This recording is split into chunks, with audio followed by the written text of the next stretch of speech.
Ideology. Ideology is a system of belief.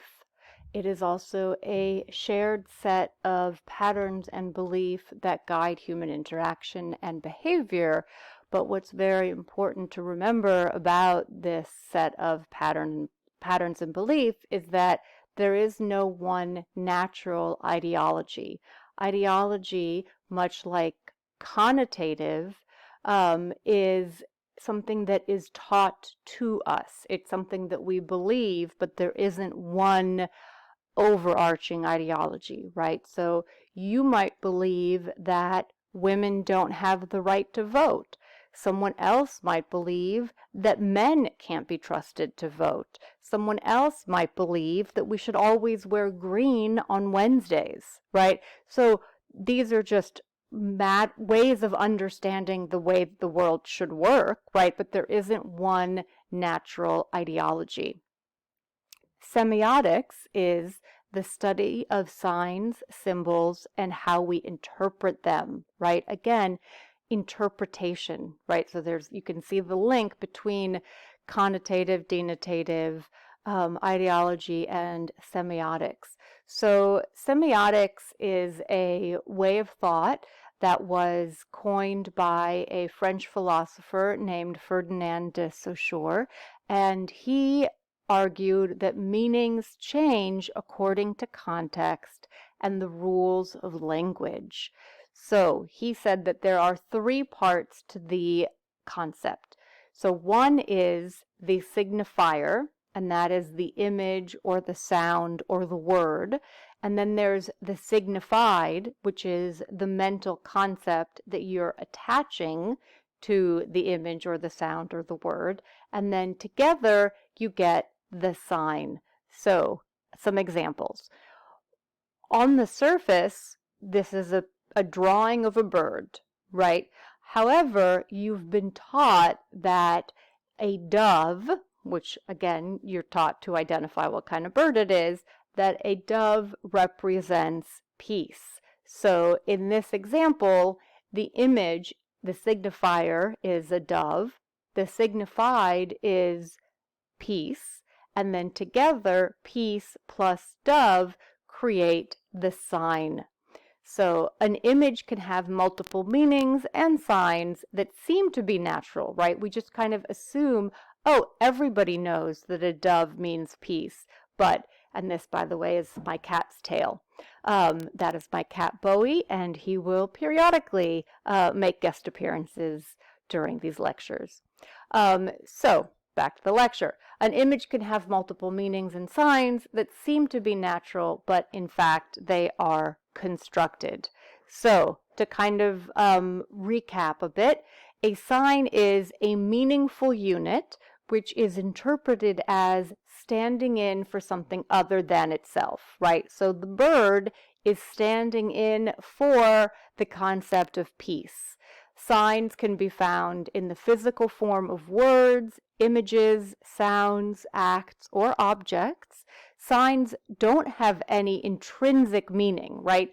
A dove isn't born into this world with a sign around her neck that says peace, right? There's no inherent meaning, right? They are invested with the meaning. You are taught. If you were an alien and you just arrived on this planet, you wouldn't know that drawing, first of all, you wouldn't know that drawing was a bird, but you also wouldn't know that drawing signified peace. Also, what is interesting is that the meaning of a sign can change depending on the context. So, for instance, a cigarette might signify friendship, right? If you had a movie and you have two characters smoking cigarettes and you're like, oh, there's friendship. If you have two characters smoking cigarettes in bed, probably not wearing a lot of clothing, you'd be like, oh, they're probably dating or, at least having sex. But if you had people smoking cigarettes in an anti-smoking ad, then it would signify disease and death.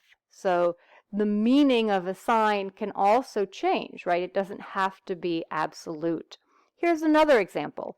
So the signifier itself, you have the shape, right? Just literally what you're seeing without a meaning being attached to it. So its shape is an octagon, the color is red, there's the specific font, right? A stop sign would look weird if the word stop was written in cursive, for instance, right?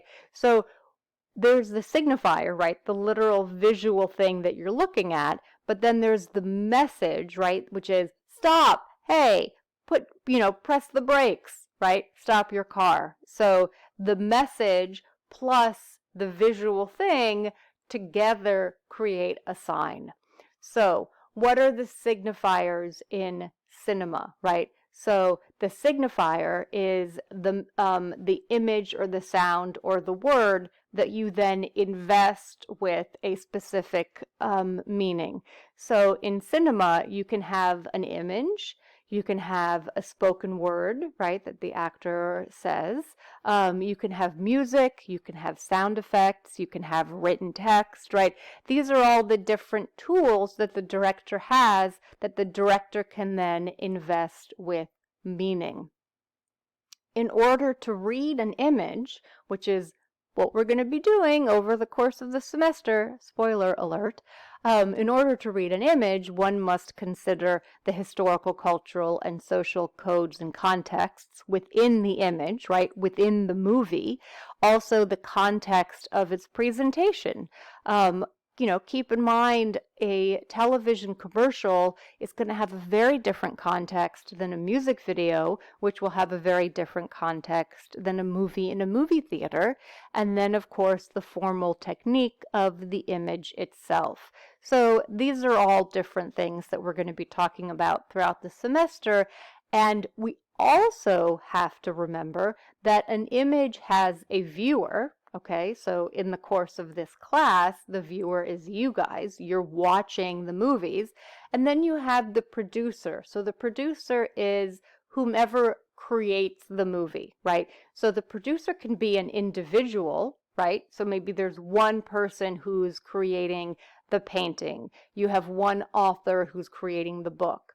Or you can have a whole team. And we're going to get into this when we talk about auteur theory, right? Who is the creator of a movie? Because some people think it is the individual, right? It's just the director who's creating the movie.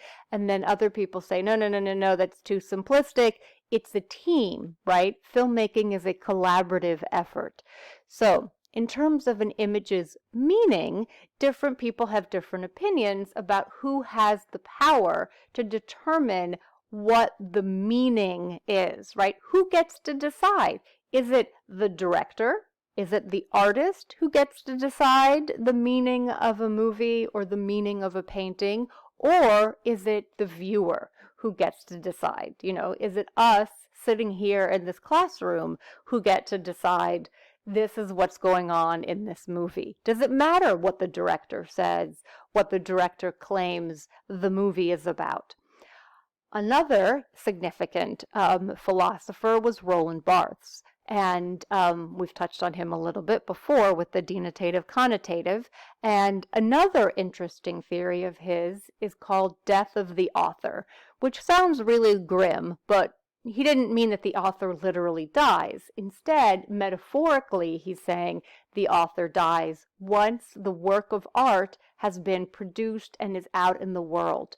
So the movie is our property, right, once it's been released. So the text allows for indefinite space in which you guys, as the viewers, can interpret it, right? So the viewer gets to have the power. It doesn't matter what the author said the movie was about, or the painting was about, or the book was about, because once the work of art is out in the world, we don't care about them anymore, and it's up to us.